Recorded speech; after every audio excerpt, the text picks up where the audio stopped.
Aiden, I've been holding on to this for almost 4 hours. Did you study medieval studies in college? Where? Penn State. Penn State offers medieval studies, like sword fighting and armor and stuff. No, it's the study of history, culture, religion in the medieval period. So from the fall of Rome to the fall of Rome, essentially, as we joke, because 476 is the fall of the Western Roman Empire, 1453 is the fall of the Eastern. So we joke that it's a little bit longer than that, depending on where in Europe the medieval period starts and ends in different areas. But yeah, so Penn State actually used to have a super robust history department, but due to funding cuts, they've kind of pared it down. There used to be a religious studies major. There is a Jewish studies major still.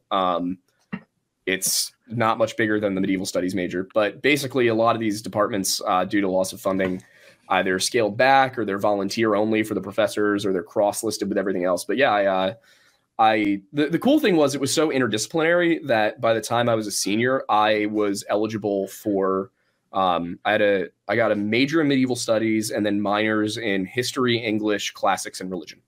So I've 4 minors that went along with the major, which is just absolutely insane. I wish they would have given me a second major.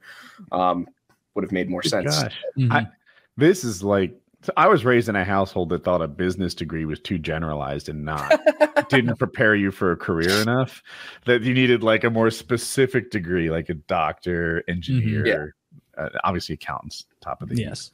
But medieval studies, like there were 2 of us. That's in my graduating class. Me and a girl named Izzy.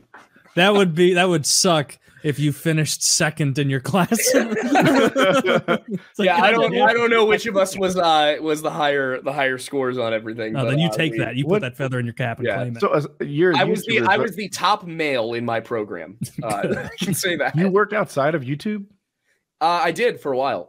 I got out of college and I went to work as a marketing coordinator for a digital marketing coordinator for a property management company that handled student housing, privatized student housing. And then I went and was the marketing director for an insurance brokerage.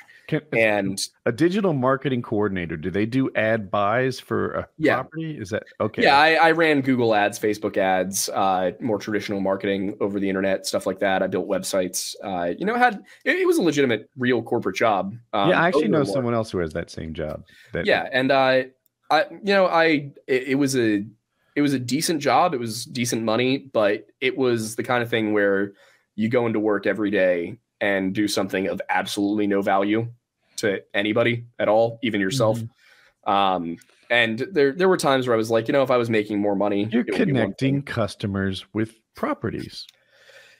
Yeah, that didn't really make me feel fulfilled on home is where the heart is. And here's the thing: had I been making like $120,000 a year, I would have been like, okay, cool. I'm fine to come into work every day and grind and whatever and do something that I don't really care about. But I was making 45 grand. Like it just, it wasn't enough, especially where I live. It was not enough money. So I decided to go get my master's. I'm currently a master's student in history. The plan is to get my PhD and be a professor. But of course, if YouTube takes off to the point where I'm making the kind of money that I need to make, then I'm going to stick with that. But I feel like it's important to have that degree set and everything so that if things don't go well, I have a backup plan and I can go in and do a normal real person job. I've